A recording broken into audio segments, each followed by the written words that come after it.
Përshëndetje, mirëmëngjes, marrim një tjetër opinion. Urdhëroni, mirëmëngjesi. Përshëndetje, zot Jandi, përshëndetje. Të dëgjoj me vëmendje, mos ma lëviz shumë telefonin, aty jemi shumë në rregull. Më thuaj.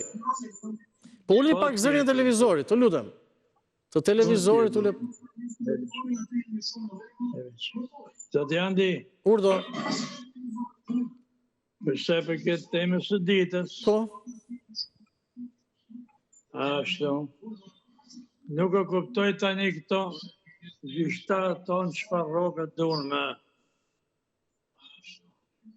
Prandaj, duke pas parasysh se gjithmonë që na jep në ju medje, ato nuk i pas që në ju më pas që të 3-4 mijë në muaj.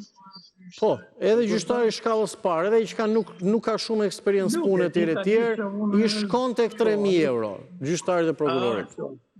Ata që janë pozita drejtuese, kanë eksperiencën e punës e tjerë, marrin më shumë. Ata duhet të kërkojnë atë pak kur ata kanë bërë punën, po përsëri si mas jush janë në mire dosje të pashqyrtuara.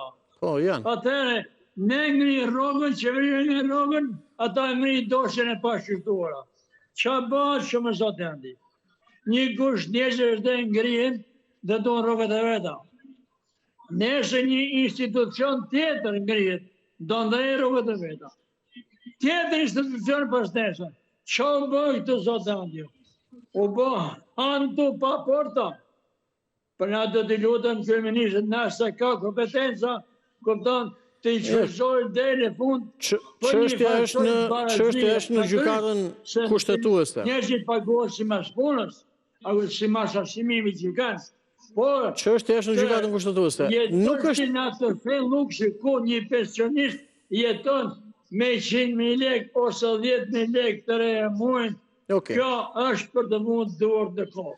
Mirë zotri. Prandaj do të lutem kryeministët të qëndrojë gjithmonë e bazuar me ligj. Dakor, po çështja është gjykata kushtetuese. Kryeministri thjesht po. Për të njerëz të pandërgjegjë, të njerëz që duhet të tidhin akoma. Sa më shumë të populli. Faleminderit. Faleminderit, përshëndes për telefonatën.